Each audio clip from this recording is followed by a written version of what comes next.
샬롬 반갑습니다. 어저께 뵙고 또 오늘 뵈니까 더 반갑습니다.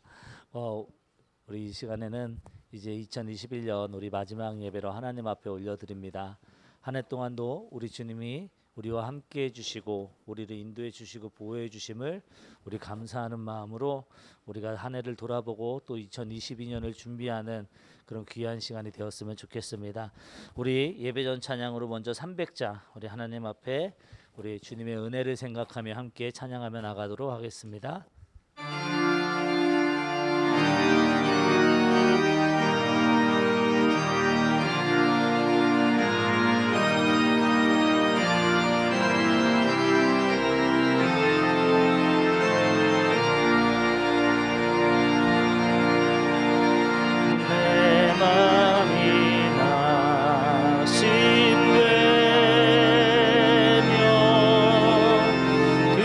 근심에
다시 한번 믿음으로 범민이 가득 차고 범민이 가득 차고 눈물이 흐를 때 주 나의 곁에 오사 위로해 주시네.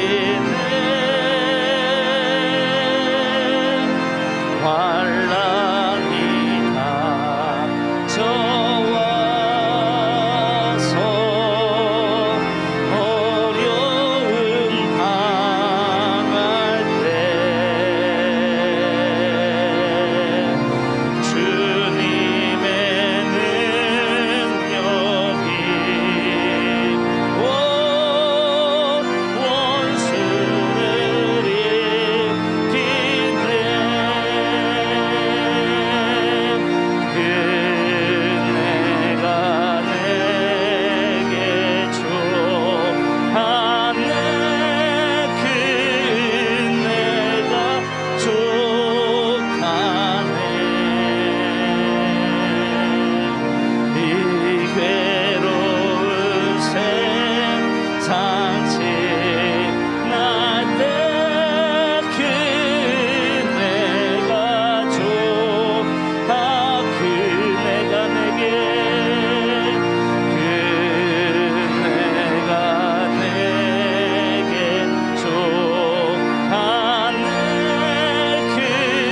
그네가 족하네. 이 괴로운 세상 지날 때 그네가 족하네.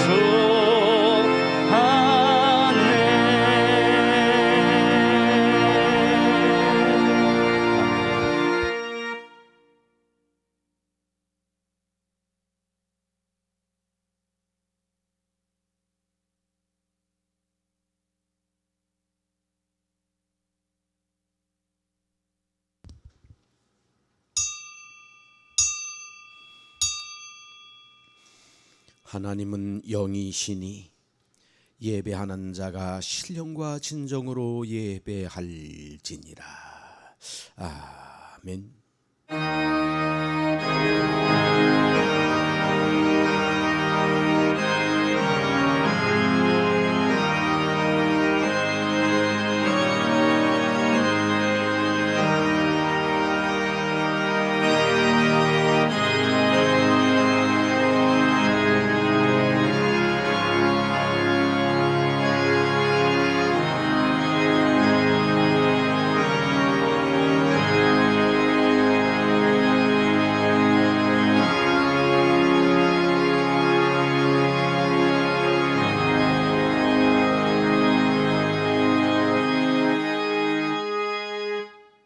온 천하보다도 우리들 한 영혼 한 영혼을 더 사랑하시는 아버지 하나님 참으로 감사합니다.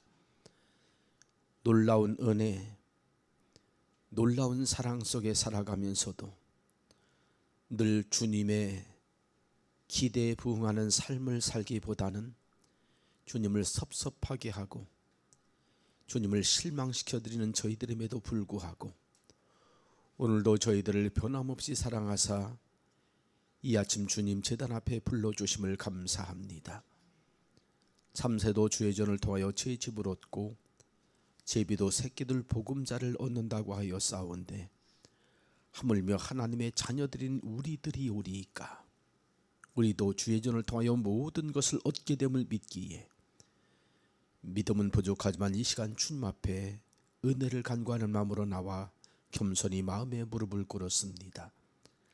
하늘문을 활짝 여시고 땅의 것이 아닌 하늘의 것으로 채워주셔서 세상 사람처럼 살지 아니하고 하나님 백성답게 살아갈 수 있도록 은총을 베풀어 주시옵소서.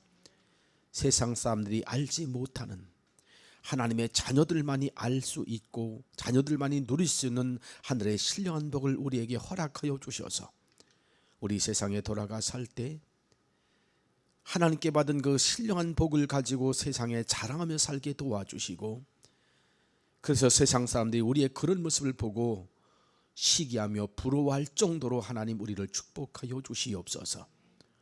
오늘도 저희들 주님 앞에 나와 겸손히 마음의 무릎을 꿇었습니다. 마음을 다하고 뜻을 다하고 성품을 다하고 목숨을 다하여 하나님을 사랑하는 마음으로 예배 드려야 할 텐데, 혹여라도 이 시간 악한 사탄막이 우리의 예배를 회방 놓을까 두렵습니다. 성령께서 이 자리에 함께하여 주셔서 친히 우리를 간섭하여 주시고 우리의 마음을 감동시켜 주심으로 단 1분 1초라도 우리의 생각이 하나님에게서 떠나지 않도록 도와주시고 말씀에 집중하게 하시며 예배의 온 정성을 쏟을 수 있도록 주장하여 주시옵소서. 그래서 오늘 이 시간 우리가 드리는 예배가 하나님 참으로 기뻐 받을 만한 산제사가 되어질 수 있도록 우리의 마음과 뜻과 생각을 거룩하게 성별하여 주시옵소서. 우리 마음속의 묵상과 우리 입술의 모든 말들이 주님 앞에 연락되는 귀한 시간 되어지도록 성령께서 우리를 주장하여 주시옵소서. 말씀을 듣기만 하고 그치는 자가 되지 말고 돌아가서 살 때에 오늘 주신 말씀 가지고 그대로 승리하는 삶을 삶으로 말미암아 우리의 삶 가운데도 하나님을 기쁘시게 할 만한 풍성한 삶의 열매가 맺혀지도록 은총을 베풀어 주시옵소서. 이 시간 우리의 모든 것을 다하여 영광 돌리기를 간절히 소망합니다. 오직 세상과 나는 간 곳이 없어지고 나를 구속하신 하나님의 은혜만이 크게 보여지고 느껴지고 감사하게 여겨지는 은총의 시간이 되게 하여 주시옵소서. 예수님의 이름으로 기도하옵나이다. 아멘. 찬송가 301장을 부르시겠습니다.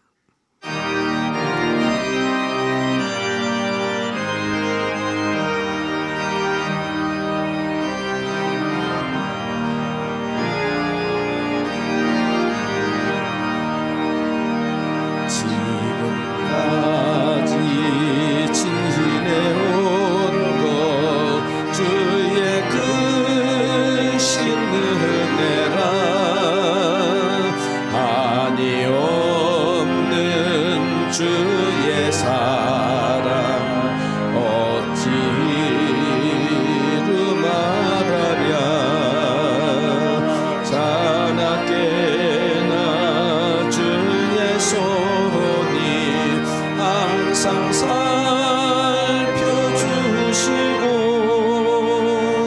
모든 일을 주 안에서 형통하게 하시네.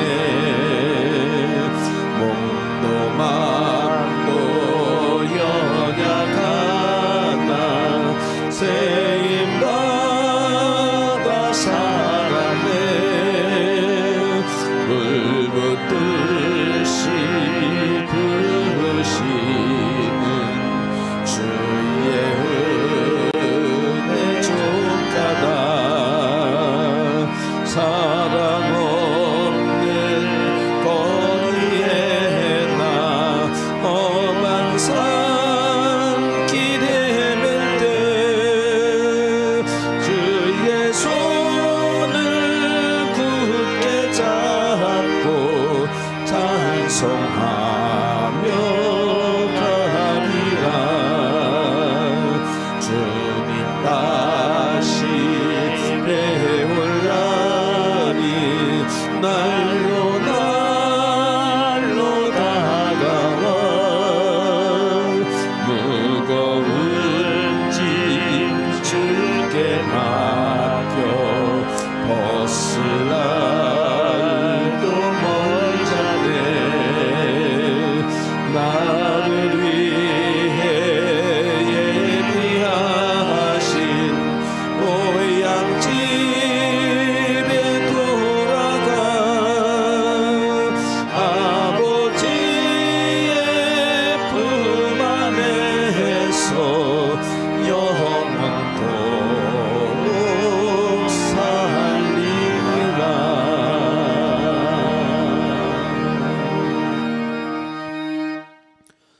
우리 이 시간 거룩하신 아버지 하나님 앞에 조용히 눈을 감고 마음의 무릎을 깊이 꿇으십시다.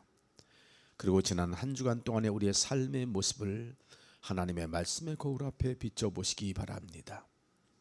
우리 하나님께서 지난 한 주간 동안에도 우리에게 얼마나 큰 사랑과 얼마나 큰 은혜를 베풀어 주셨는지, 그 사랑과 그 은혜 속에 살아온 우리의 삶의 모습이 어땠었는지 돌아보십시오. 하나님 앞에, 이웃들 앞에, 그리고 나 자신의 양심 앞에 주차 거리껴지는 참으로 부족했었고 부끄러웠던 모습들을 기억나지 않으십니까? 우리 하나님은 우리가 이렇게 여전히 부족하고 부끄러운 모습으로 살아가고 있음에도 불구하고 우리를 변함없이 사랑하시기에 이 시간에 우리가 진심으로 자백하는 우리의 모든 죄와 허물을 깨끗이 씻어주시려고 준비하고 기다리고 계십니다. 은혜로우신 우리 아버지 앞에 이 시간 조용히 참회의 기도를 드리심으로 부족하고 허물 많은 모습이어도 또다시 우리를 이 모습 이대로 품어주시는 하나님의 크신 사랑을 경험해 보시기 바랍니다.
여기에 이 시간 우리가 진심으로 자백한 우리의 모든 죄와 허물을 용서해 주시겠다는 하나님의 약속의 말씀이 있습니다.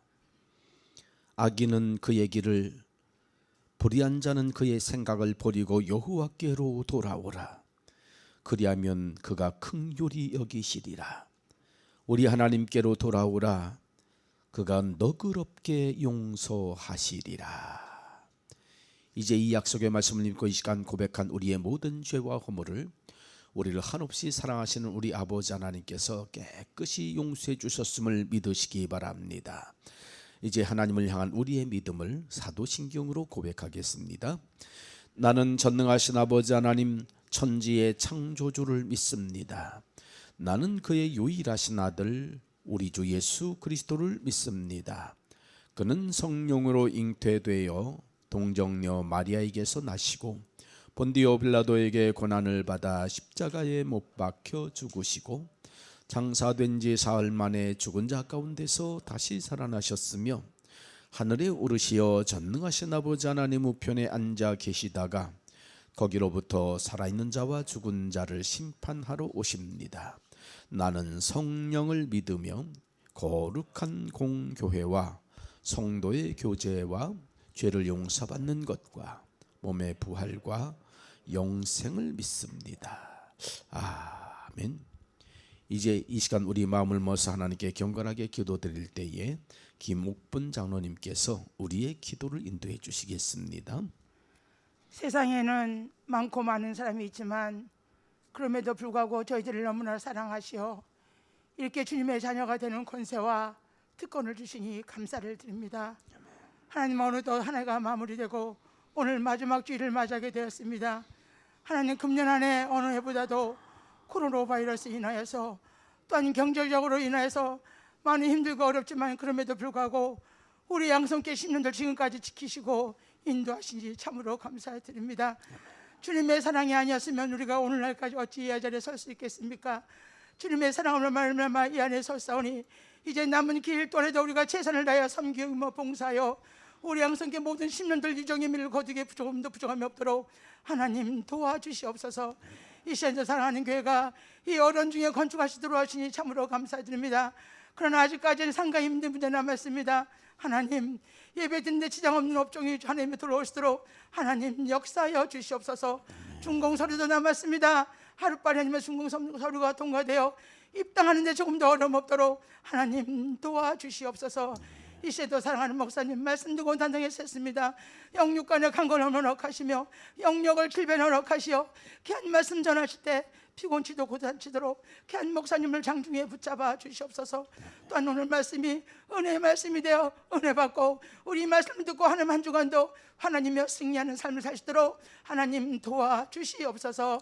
모든 영광 주님께 돌려오며 예수님의 이름으로 감사하며 기도하옵나이다. 아멘.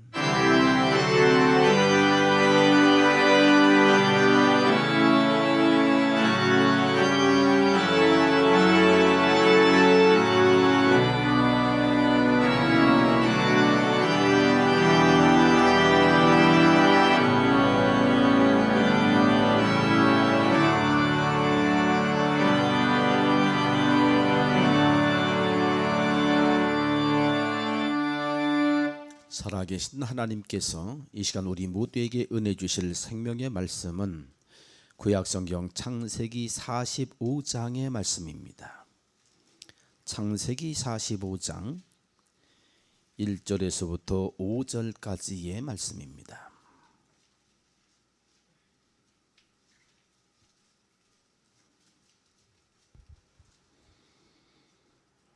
창세기 45장 1절에서 5절까지 말씀 저와 여러분이 한 절씩 교독하겠습니다.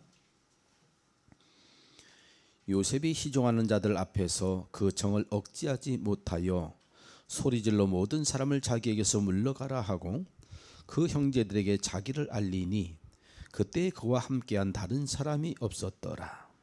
요셉이 큰 소리로 우니 애굽 사람들에게 들리며 바로의 궁중에 들리더라. 요셉이 그 형들에게 이르되 나는 요셉이라.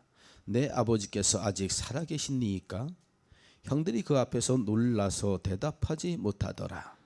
요셉이 형들에게 이르되 내게로 가까이 오소서. 그들이 가까이 가니 이르되 나는 당신들의 아우 요셉이니 당신들이 애굽에 판 자라. 당신들이 나를 이곳에 팔았다고 해서 근심하지 마소서. 한탄하지 마소서. 하나님이 생명을 구원하시려고 나를 당신들보다 먼저 보내셨나이다. 아멘. 이제 이 말씀을 가지고 다 풀고 갑시다 라는 제목으로 함께 은혜를 나누겠습니다. 어느덧 금년의 마지막 주일을 맞이했습니다. 행여라도 우리 속에 맺힌 것이나 응어리진 것이 있다면 이 시간 성령님의 도우심으로 다 풀어버리고 홀가분한 마음으로 새해를 맞이할 수 있기를 바랍니다. 오늘 본문에는 요셉과 그의 형들이 등장하고 있는데 요셉은 모든 감정을 다 풀어버리며 살았던 사람이라고 한다면 그 요셉의 형들은 그 감정의 응어리를 풀지 못하고 꽁한 채 계속 무엇인가에 맺혀서 사로잡힌 삶을 살았다고 볼 수 있습니다. 그 과정이 창세기에 보면 적나라하게 자세하게 기록이 되어 있어요. 요셉이 17살 때 일입니다. 아버지 야곱은 12아들 가운데 요셉을 가장 사랑해서 그에게 채색옷을 지어 입혔습니다. 그랬더니 요셉의 형들이 요셉을 시기하고 미워하기 시작해요.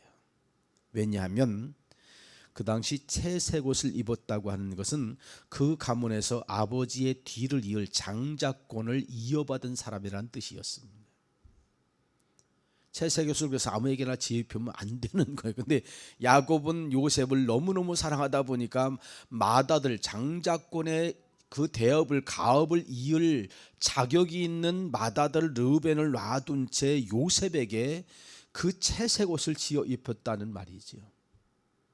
그러니 형들이 시기하는 건 당연하지요. 저라도 시기했을 것 같아.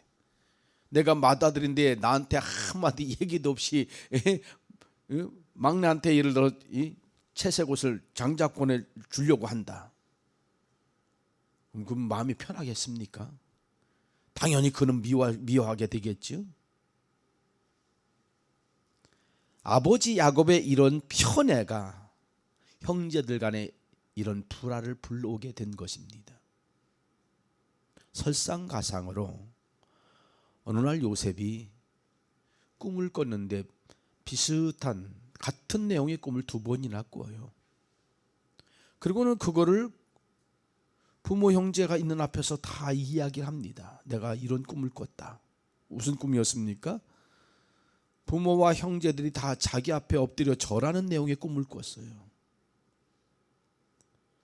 그 얘기를 합니다. 그랬더니 꿈 얘기 들었을 때 형제들이 또 기분이 좋았겠어요? 저게 가뜩이나 미워 죽겠는데, 여러분 미운 감정이 한번 들면요 무슨 짓을 해도 미워요. 그렇죠? 하는 짓마다 미워 보이게 됩니다. 미워 보이는 거지요. 미운 게 아니라 사실은. 그러나 이쁜 사람은요, 자기가 사랑하는 사람, 좋아하는 사람은요 무슨 짓을 해도 이뻐. 지금 요셉이 형제들에게 무슨 짓을 해도 다 그렇게 미운 털이 박혀 있는 상황인 거예요.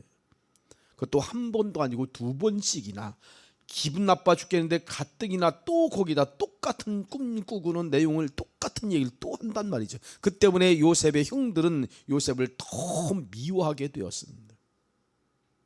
근데 하루는 아버지 야곱이 요셉을 불러서 심부름을 시켰어요. 야 요셉아, 네 형들이 양떼를 이끌고 세겜 땅으로 양을 치러 갔는데 소식이 없어서 걱정이 되는구나. 그러니 네가 가서 좀 형들과 양들이 잘 있는지 좀 알아보고 오너라.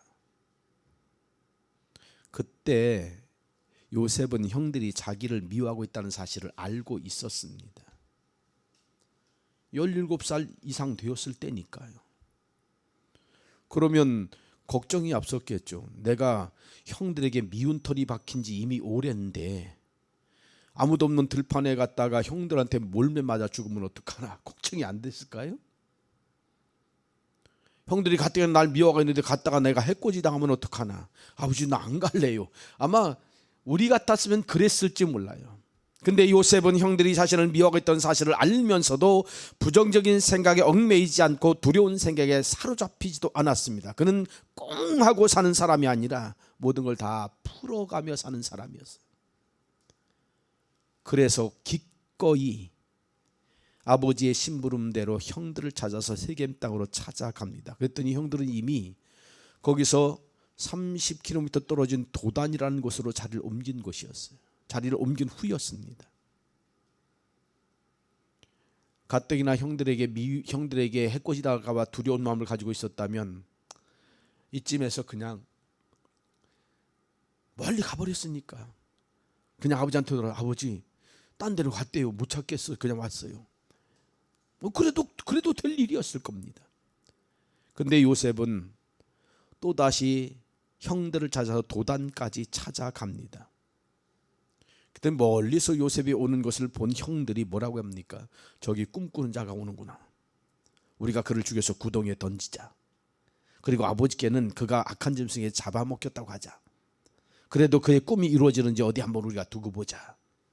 작당을 합니다.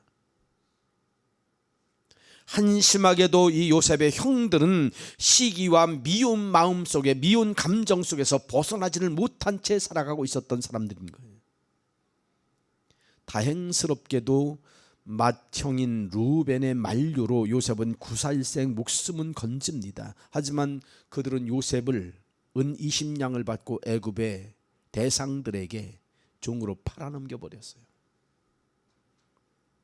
그래서 이제까지 꽃길만 걸어왔던 요셉은 졸지에 애굽에서 종이 되어가지고 온갖 멸시천대를 받고 억울한 일을 당하면서 13년의 세월을 보내게 되는데, 사랑만 받고 자라났기에 한창 감수성이 예민했던 이 청소년기에 한번 생각해 보세요. 요셉은 형들이 얼마나 미웠을까요? 얼마나 분통 터지게 억울했을까요? 그런데 그로부터 13년의 세월이 흐르는 동안 하나님은 요셉을 홀로 버려두지 않으시고 그를 돌보시며 그의 앞길을 인도하셔서 애굽의 국무총리가 되게 하셨습니다. 그야말로 고진감래 꽃길을 걷게 된 것이죠. 여러분, 과정은 힘들고 어려웠을지 모르지만 그러나 하나님 말씀 편에 사는 사람, 다시 말하면 하나님의 약속을 바라보고 사는 사람은 하나님께서 반드시 이렇게 축복해 주신다는 사실을 우리가 잊지 마셔야 합니다. 우리도 신앙을 살다 보면 과정에 너무 집착하는 경우가 많아요. 아직 우리가 갈 길은 멀은데, 그리고 하나님이 예비하신 축복이 기다리고 있는데 그걸 멀리 보지 못하고 지금 당하고 있는 환경만, 지금 나를 둘러싸고 있는 환경에만 집착한 나머지 예수 믿는데 왜 내게 이런 고난이 올까? 예수 믿는데 왜 내게는 되는 일이 없을까? 이러면서 스스로를 비관하는 그런 어리석은 사람이 있습니다. 요셉의 형들 같은 사람인 거지요.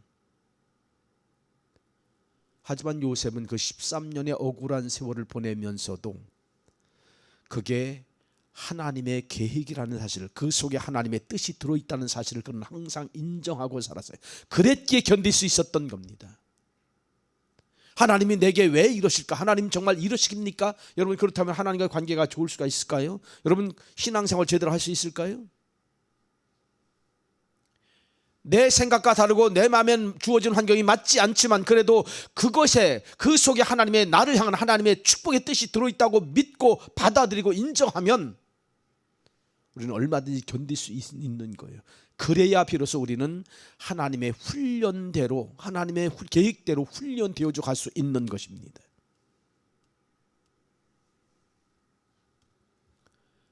그래서 요셉은 마침내 하나님의 축복으로 애굽의 국무총리가 되었는데 그 후 7년 동안의 풍년의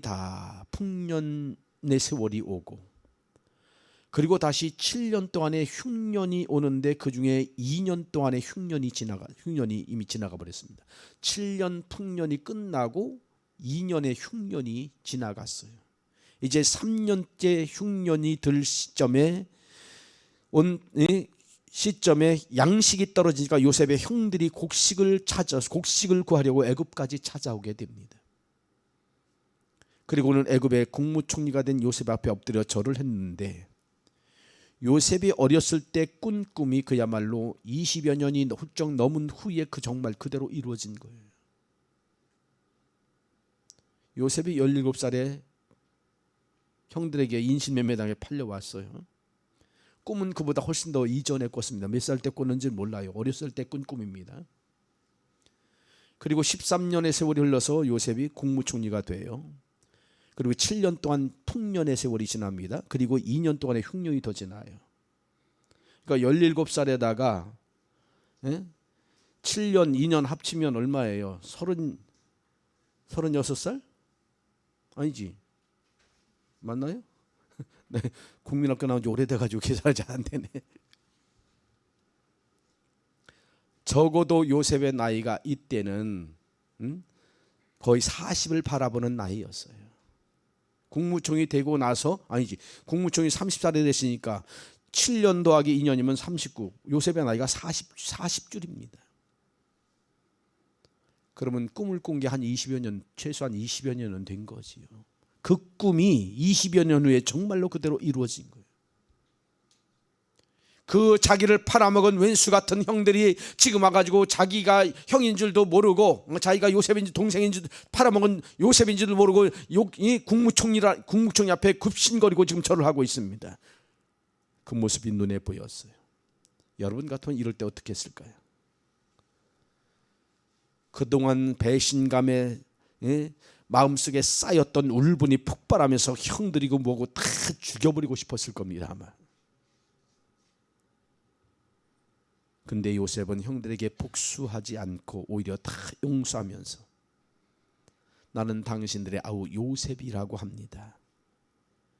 아직도 그들을 형 대접하고 있고 아직도 자기가 동생이라고 하는 사실을 잊지 않고 있어요. 이미 요셉은 그 미운 감정, 섭섭한 감정 다 풀고 살았던 거예요. 그러니까 하나님이 그를 그렇게 축복으로 자리로 국무총리로 들어 쓰시는 거지요. 아직도 원수 갚으려고 칼을 갈고 있었다면 하나님이 그를 쓰셨을까요? 아직도 섭섭함에, 아직도 억울함에 분통 터져서 날마다 울고불고 하늘을 향해 원망을 하고 불평이 나며 살아왔더라면 하나님이 그런 요셉을 들어 쓰셨을까요? 여러분, 인간관계에서도 그렇습니다. 사람은 다 자기 학위에 따라 사랑받기도 하고 미움받기도 해요. 마찬가지로 하나님 앞에서도 주어진 환경이 어떻든 간에 그 환경을 통해서 내가 훈련되어지느냐 그렇지 않느냐에 따라서 그가 하나님께 쓰임받기도 하고 오히려 쓰임받지 못하기도 하는 거예요. 그가 축복을 받기도 하고 축복받지 못하기도 하는 거예요. 근데 요셉은 한이 많이 맺혔지 않겠습니까? 형들을 볼 때 얼마나 미워했겠어요. 그동안 얼마나 미운 감정이 있었겠어요. 근데도 그걸 다 이미 풀고 용서를 합니다. 여러분, 그게 어떻게 가능했을까요? 자기 개인의 감정보다도 먼저 하나님의 뜻을 생각했기 때문입니다. 다시 말하면 꿈보다 해몽을 잘했기 때문에 그래요. 45장 오늘 보면 5절 말씀 보십시오. 같이 한번 읽어보실까요? 다시 한번 읽습니다. 5절 말씀 시작.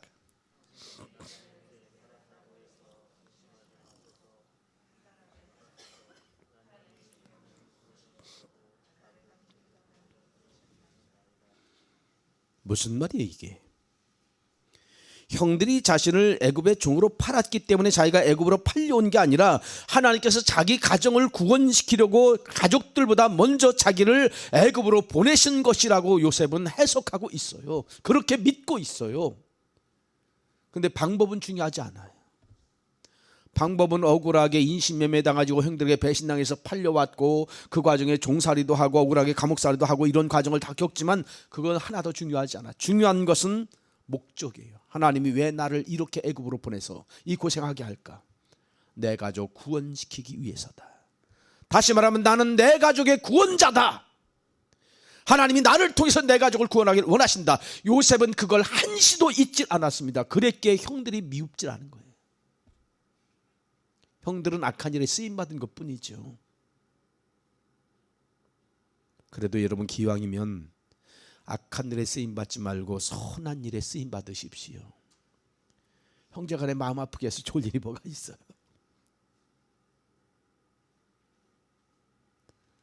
한번 따라합시다. 개꿈을 꾸고도 해몽만 잘하면 용꿈 된다. 믿습니까? 그래서 여러분, 우리에게는 꿈보다 해몽을 더 잘해야 되는 거예요. 요셉이 그렇게 축복받은 가장 큰 이유는 꿈보다 해몽을 가장 잘하는 사람이었기 때문입니다. 꿈도 잘 꿨죠. 하지만 그는 꿈보다 해몽을 더 잘하는 사람이에요. 사실 냉정하게 엄격하게 엄밀하게 말하면 형들이 그 죽이려고 미워하다가 차마 못 죽이게 루벤이 차마 못 죽이게 맏형이 말리니까 돈 받고 애국으로 팔아먹은 게 사실이잖아요. 형들이 요셉을 미워했던 게 사실이잖아요. 요셉을 불쌍히 여기서 이뻐서 살려준 거 아니잖아요. 사실은 그래요. 근데 여러분, 사실이 그렇다 하더라도 요셉은 그걸 그대로 믿지 않고 그 속에 하나님의 뜻이 있고 하나님의 계획이 들어있다고 믿었어요. 과정이 어땠든 방법이 어땠든 방법은 나를 정말 마음 아프게 하고 섭섭하게 하고 가슴에 정말 한이 맺히게 하는 방법이었을지 모르지만 그러나 하나님은 그런 방법이 아니면 나를 애굽으로 떠나보낼 수가 없을 거 알기에. 야, 아버지가 얼마나 요셉을 사랑해요. 그런 요셉을 애굽으로 떠나보내겠어요? 그런 방법 아니면? 그래서 하나님은 극단적인 그런 방법을 통해서 애굽을 어쩔 수 없이 애굽으로 떠나볼 수밖에 없었던 거예요. 왜 보냅니까?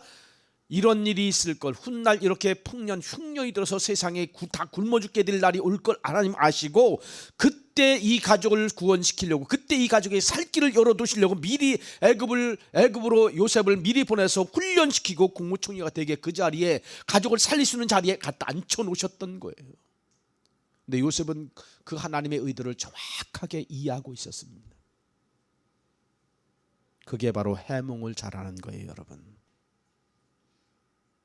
오늘 여러분에게도 원치 않은 환경이 주어질 수 있습니다. 내 뜻대로, 내 생각대로, 내 계획대로 세상 일이 풀리지 않을 수 있어요. 하지만 그것 때문에 하나님이 여러분을 사랑하지 않는다고 오해하지 마세요. 누군가가 여러분을 힘들게 하고 마음 아프게 하고 상처 준다고 해서 그 사람 미워하지 마세요.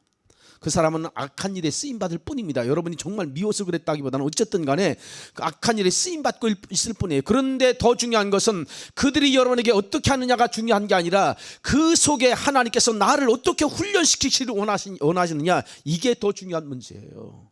그걸 깨닫고 훈련되어져야 우리는 비로소 하나님의 축복의 사람 될 수 있고 하나님께 쓰임 받을 수 있는 사람이 될 수 있는 거예요. 결국 보세요. 요셉의 형들, 요셉 누가 더 잘 됐습니까?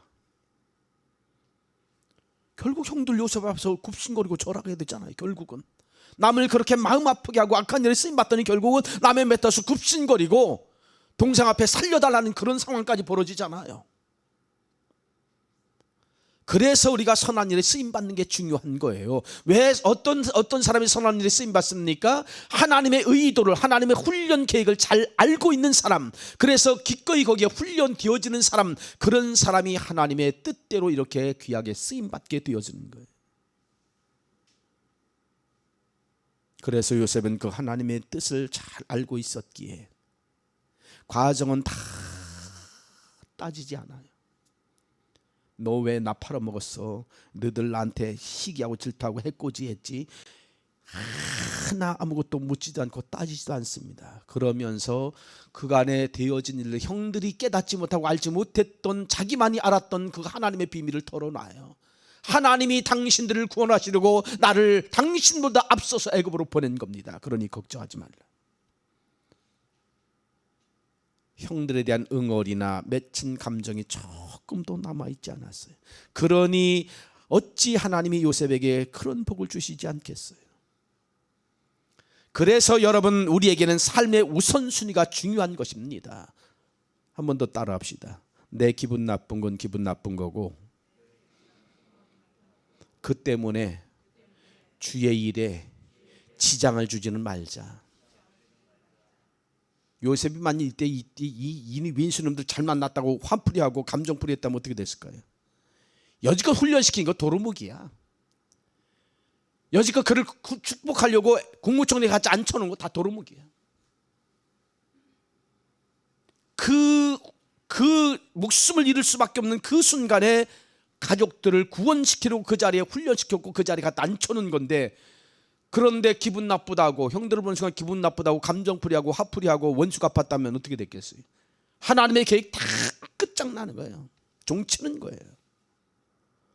그래서 여러분도 신앙생활 하다가 섭섭한 일 있습니다. 기분 나쁜 일 생겨요. 성도들 간에도 트러블이 생길 때가 있습니다. 그렇다고 여러분 삐치지 마세요. 삐쳐서 주의 일에 지장 주지 마세요. 성경에 누가 기분 나쁘라고 했습니까? 여러분 보고? 성경에 누가 여러분 보고 시험 들으라고 그랬어요? 성경에 누가 여러분 성경에 어디 여러분 뭐 삐치라고 했습니까? 하나님은 삐치라고 하지 않았어요. 하나님 여러분에게 시험 들지 말라, 시험 들게 이렇게 깨어 있어 기도하라고 그랬어요. 항상 기뻐하라고 했어요. 기분 나빠하지 말고. 근데 하나님이 하지 말라는 거 왜 합니까? 왜 삐쳐요? 왜 기분 나빠해요? 왜 시험 들어요? 그래놓고 지 시험 들고 지가 기분 나쁘고 지가 삐쳤으면서 왜 주의 일에 지장을 줘? 그게 바로 요셉의 형들의 모습인 거예요. 여러분이 정말 금년이 아니라 내년에 더 하나님 앞에 쓰임받고 축복받으려면 이 형들의 모습 버리고 요셉 같은 마음을 가져야 되는 거예요. 요셉 같은 믿음을 가지셔야 돼요. 우리 다시 합시다. 다시 합시다. 우리 새해에는 기분 나빠도 시험 들지 말고 삐치지 말고 주의 일에 지장 주지 맙시다. 할렐루야. 그러면 하나님이 여러분을 요셉처럼 꽃길을 걷게 하실 거예요.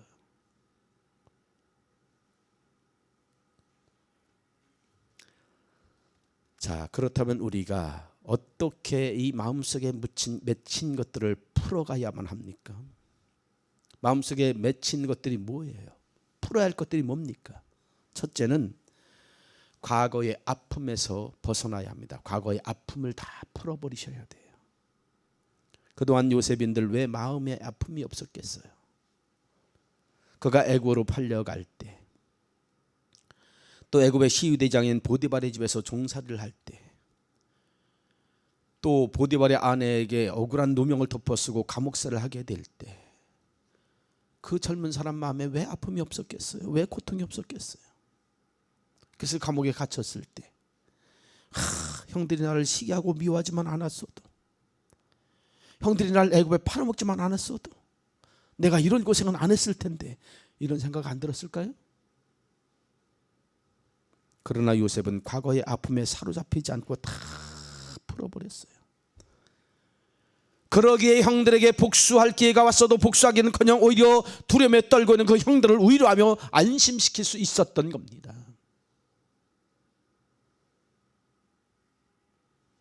하지만 요셉의 형들은 어떻습니까? 한심스럽게도 여전히 과거의 아픔에서 벗어나지 못하고 계속해서 과거의 쓰라린 기억에 얽매여 살았어요. 그러다 보니 마음에 평안도 없었고 스스로 불안에 떠는 삶을 살 수밖에 없었습니다.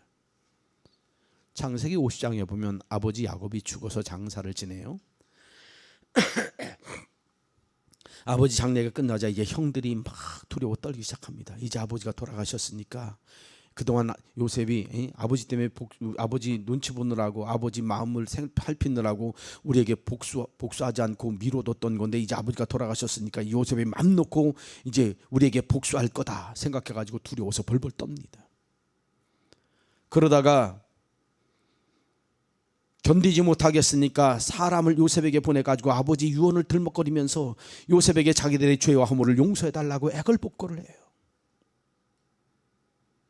그 말을 듣고 요셉이 너무나도 기가 막혀서 막 웁니다. 못난 형들, 불쌍한 형들, 내가 이미 다 용서해주고 다 풀어줬는데 아직도 과거의 아픔에서 벗어나지 못하고 저렇게 매여 살다니.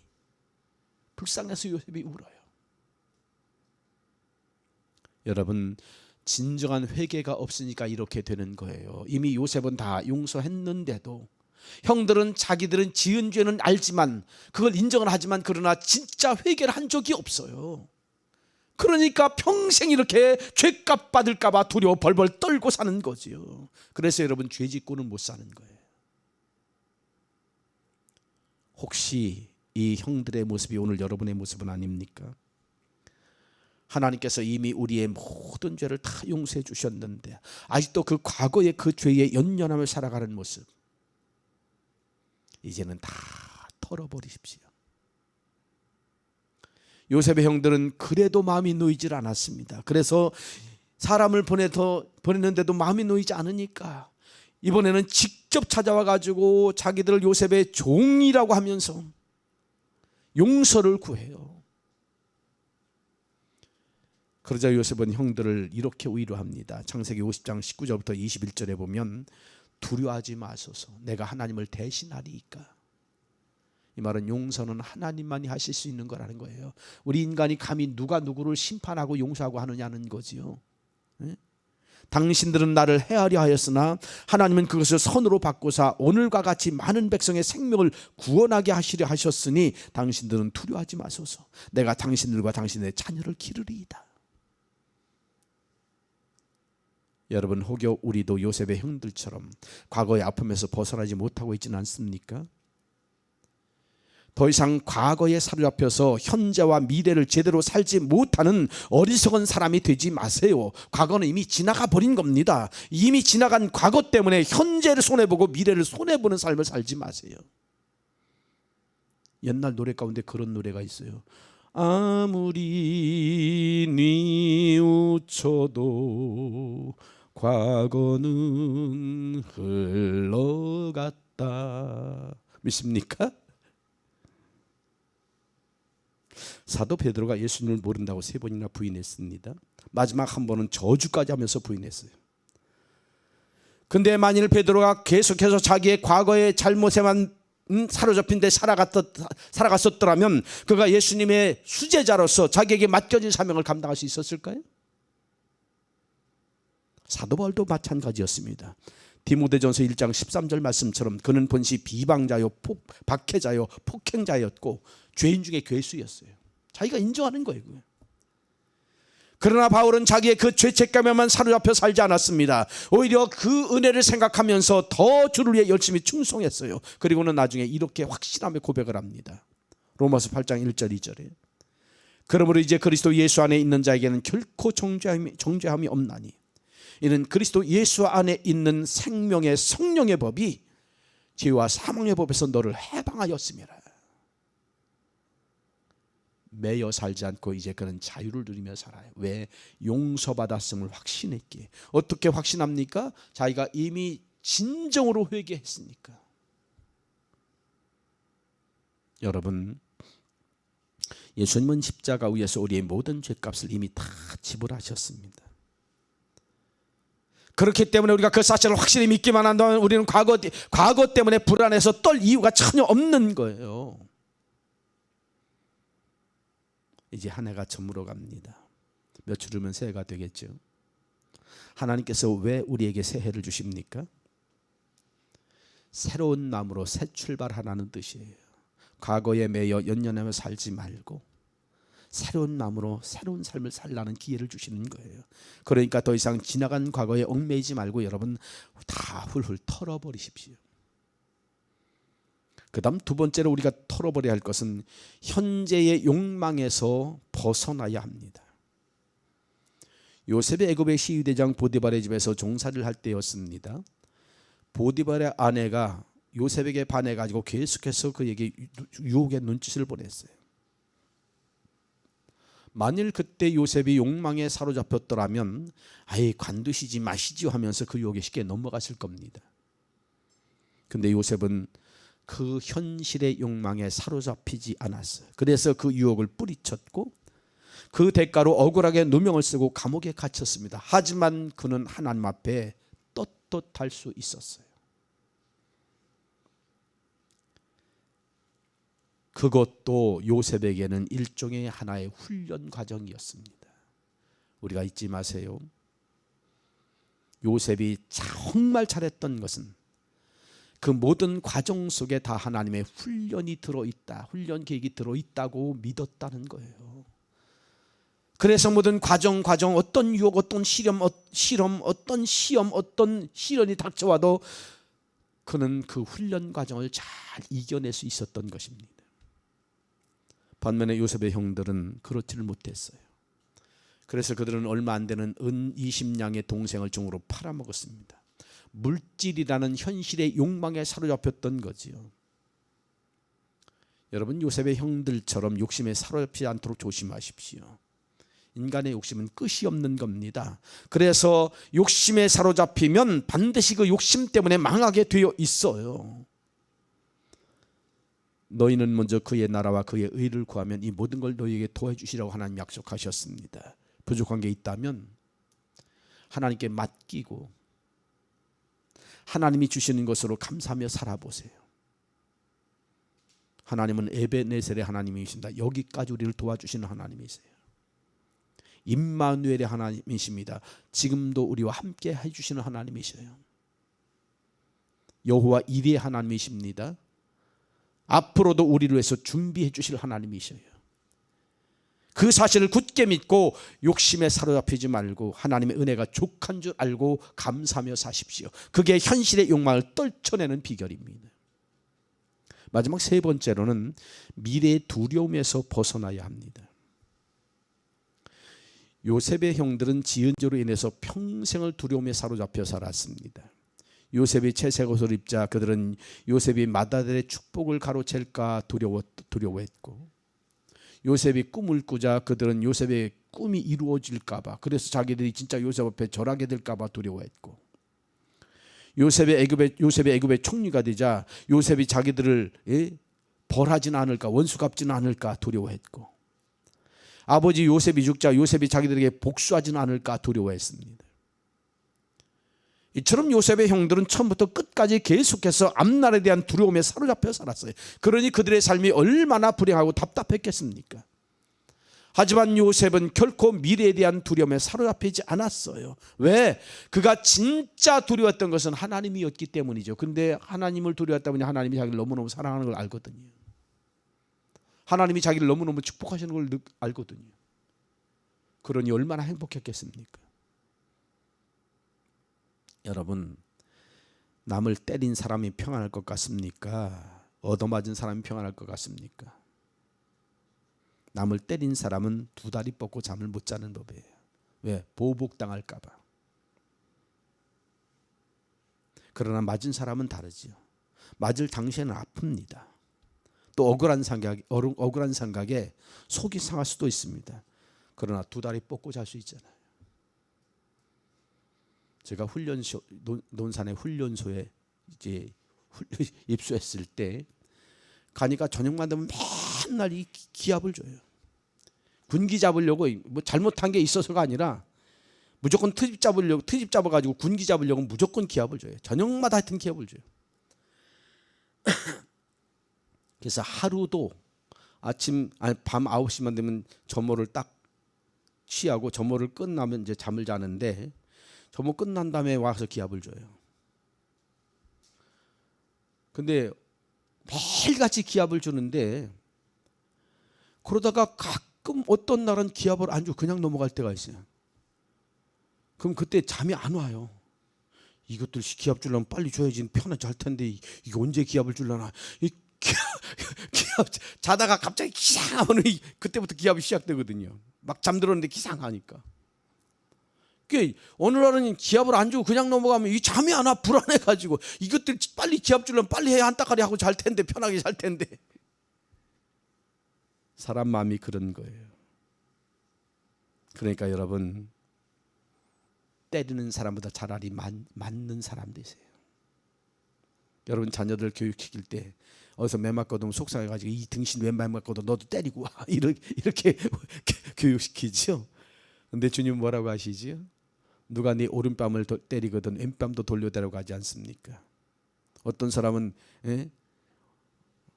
왼뺨을 먼저 때렸더니 오른뺨을 쉐르면서 왜 오른뺨 때렸으면 내가 왼뺨을 돌려댔을 텐데 네가 왼뺨 때렸기 때문에 나는 왜 왼수가 나라 오른뺨 때렸다고 했답디다마는 남을 해코지 하는 사람은 불안해서 편히 못 사는 거예요. 요셉의 형들이 지금 그런 평생을 그런 삶을 산 거 아닙니까? 다 풀어버리세요. 그래야 문제가 해결됩니다. 그리고 그 다음에는 참된 평안이 따라와요. 그리고 아울러 하나님의 큰 축복이 함께하는 겁니다. 이제 하나가 며칠 남지 않았어요. 이 해가 다 지나가기 전에 다 풀어버리세요. 마음의 그릇을 틔우세요. 부모의 직업에 따라서 자식들 성적 올리는 방법이 따로 있다고 합니다.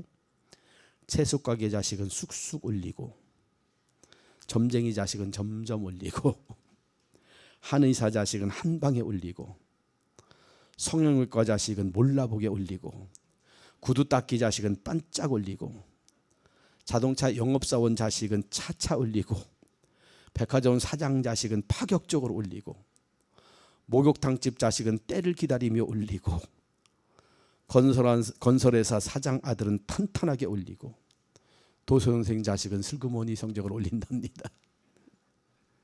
어떻게 올려도 좋아요. 여러분 믿음의 수준도 한 단계 업그레이드 시키세요. 그래서 과거의 아픔에서 벗어나시기 바랍니다. 현재의 욕심에서 벗어나세요. 미래의 두려움에서도 벗어나세요.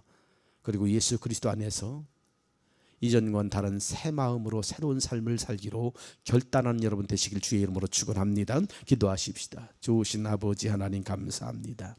이 아침 하나님 말씀을 들으면서 요셉과 그의 형들의 삶을 대비해 보면서 과연 어떤 삶이 축복의 삶인지, 우리의 삶의 모습 가운데 우리가 버려야 할 모습이 무엇이고 취해야 할 모습이 무엇인지를 오늘 깨닫게 하심을 감사합니다. 요셉의 형들처럼 두려움에 떠는 자가 되기보다, 감정에 쌓여서 두려워 떨며 사는 자가 되기보다 요셉처럼 다 털어버리고 용서하고 용납하고 사랑하며 사는 사람이 되게 하시사 우리도 하나님 앞에 기이하게 쓰임받고 하나님 앞에 축복의 사람으로 살아가게 하여 주시옵소서. 예수님의 이름으로 기도하옵나이다. 아멘. 복음성가 내 평생 살아온 길 찬양하시겠습니다.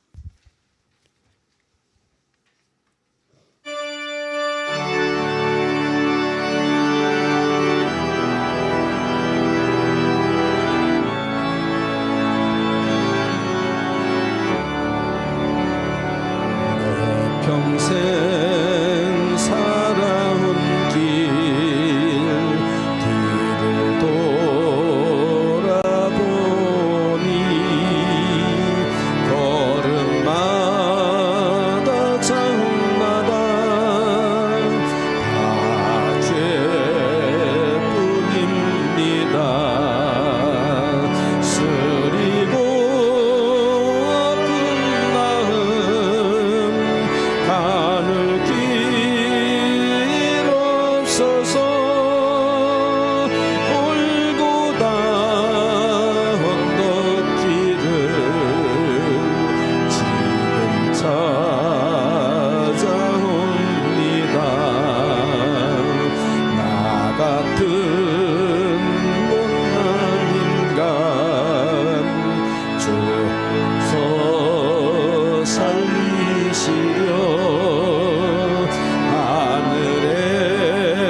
상을 입으셨네. 아, 주의 사랑 어디에 던주리까. 예수 가슴에 손을 대고 부릅니다. 나의 주님 사랑해 내 하나님. 이제는 예수님만 내 자랑 삼겠어요. 나의 남은 인생길 주와 걸어가면서 예수님 복을 위해 굳세게 살겠어요.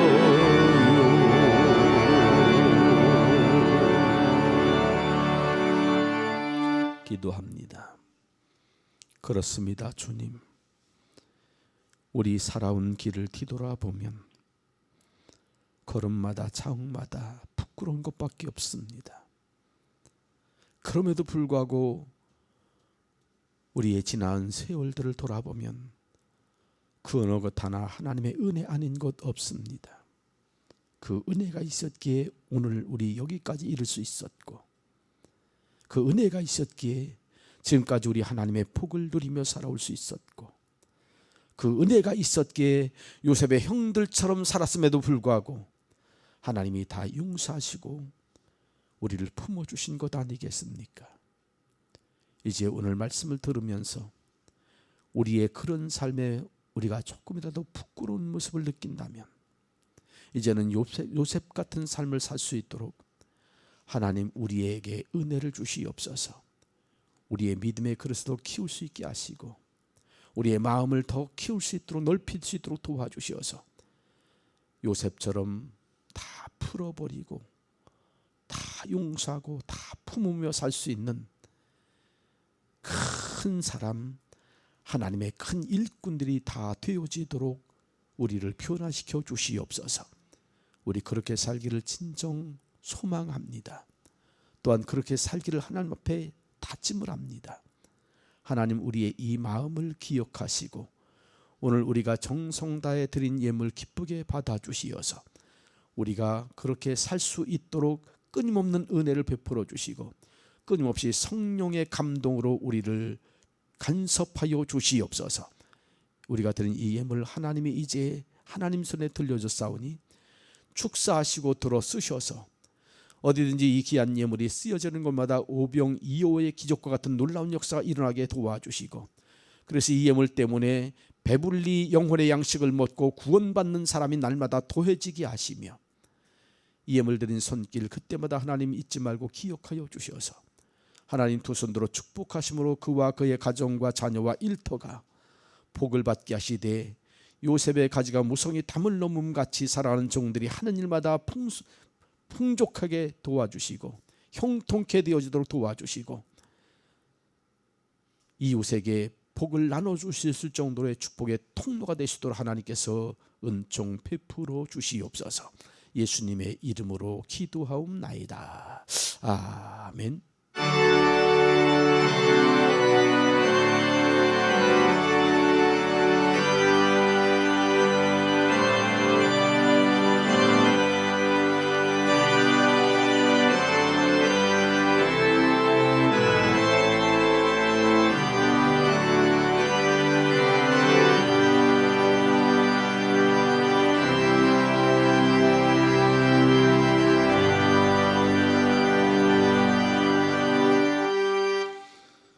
광고 말씀을 드립니다. 성전 준공 문제 놓고 기도하시기 바랍니다. 아마 월요일쯤에는 서류는 이제 다 준비가 된 것으로 알고 있어요.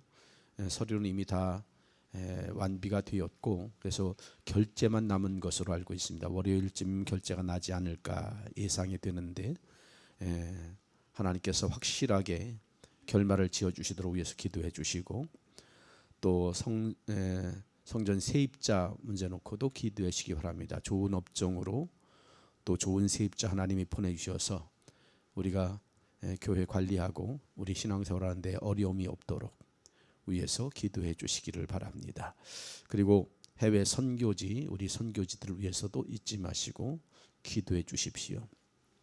해외 선교지 상황은 뭐 우리는 뭐 선진국들은 뭐 돈이 있으니까 돈 가지고 백신을 우선적으로 구매를 해서 백성들에게 이렇게 접종을 시키고 합니다만 아프리카는 그런 사정이 되질 못해요. 돈이 없으니까 백신을 사지도 못하고 또 돈을 주고 사려고 해도 우선순위에서 선진국에 밀려서 백신을 다 뺏깁니다. 그러다 보니까 백성들에게 백신을 접종할 기회가 별로 없어요. 선진국에서 뭐 유효기간 얼마 남지 않은 거 찌끄러기도 이렇게 보내줘서 맞기도 하는데 그런 것들은 정치인들이나 돈 있는 사람들이 우선 맞고 그나마도 거기는 보관 시설이 없고 또 재빠르게 운반할 방법이 없어요. 기온은 높고 변질이 되죠. 그러니까 백성들에게 있어도 맞추지 못하고 폐기 처분하는 그런 상황이 비일비재하게 벌어집니다.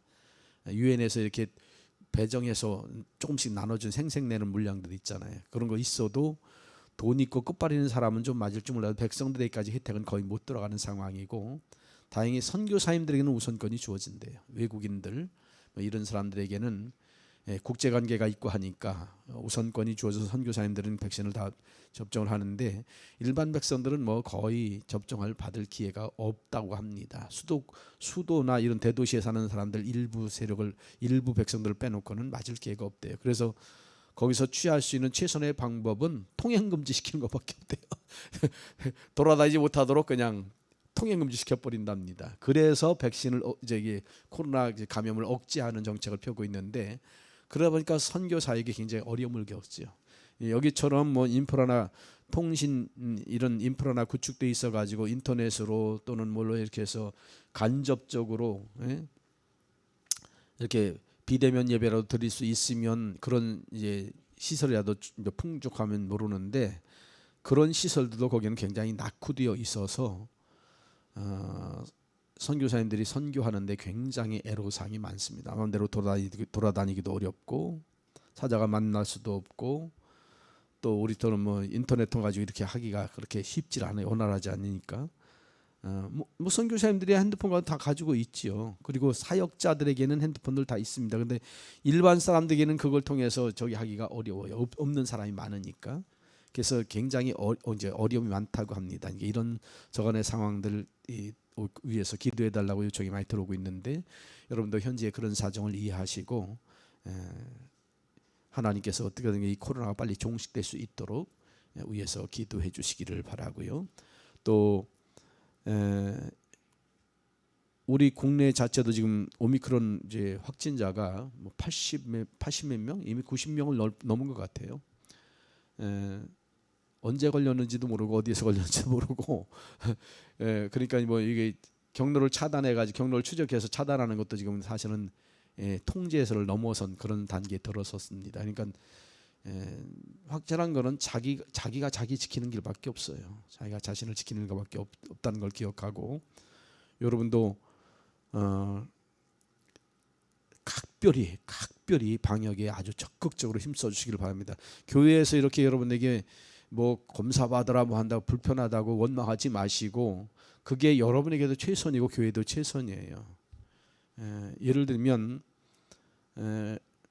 오늘도 확진자 양성자가 한 분 나왔습니다. 우리 교국 가운데 호진이가 제주도에서 일을 하는데 24일 날 비행기 타고 올라왔는데 어제 검사를 받고 오늘 확진 되었다는 통보를 받았대요. 다행히 제주도에서 올라올 때부터 우리가 미리 교인들 접촉 금지 또 그 호진이의 가족 정은숙 권사님 그리고 최우경 집사님 교인들 접촉하지 말도록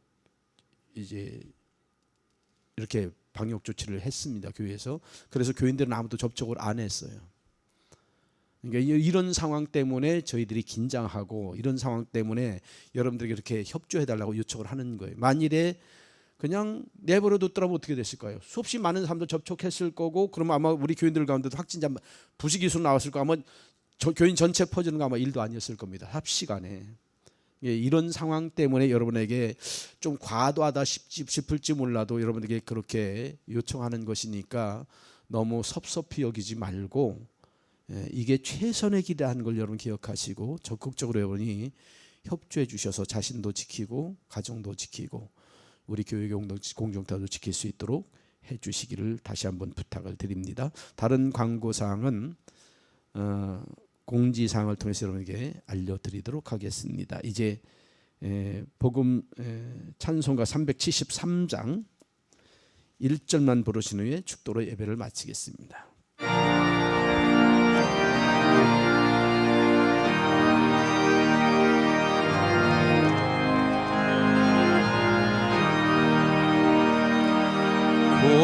고요한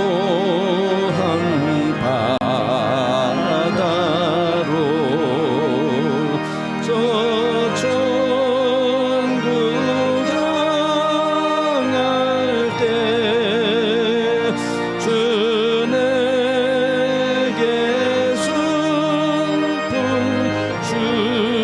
주시니 감사하니. 4절까지 부르겠습니다. 큰 물결 일어나 마시지 못하나 이 풍랑으로 인하여 더 빨리 갑니다.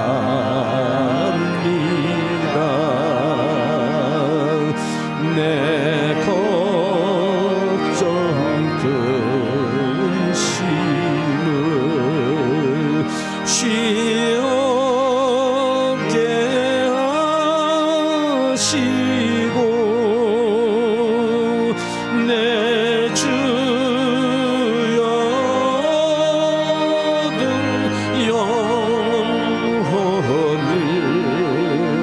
곧 밝게 하소서. 이 세상 고락간 주 뜻을 본받고 내 몸이 의지 없을 때 큰 믿음 주소서.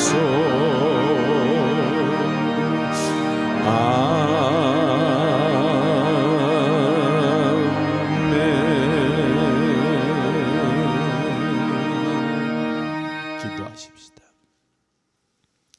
이제는 우리 주 예수 그리스도의 크신 은혜와 하나님 아버지의 극진하신 사랑과 성령의 감화 감동 교통 인도하심이 금년 마지막 주일을 하나님 앞에 예배드리고 이제 모든 걸 다 털어버리고 새 마음 새 각오로 새해를 맞기로 다짐하고 돌아가는 모든 종들의 머리 위에와 그 가정과 자녀와 일터 위에 영원토록 함께 있을지어다.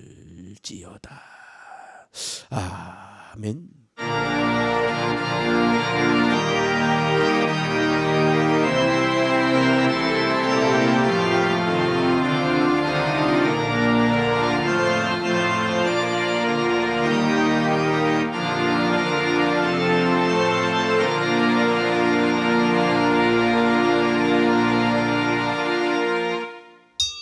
예배를 마칩니다. 하나님께 영광의 박수 돌립니다. 예수님들 많이 하셨습니다.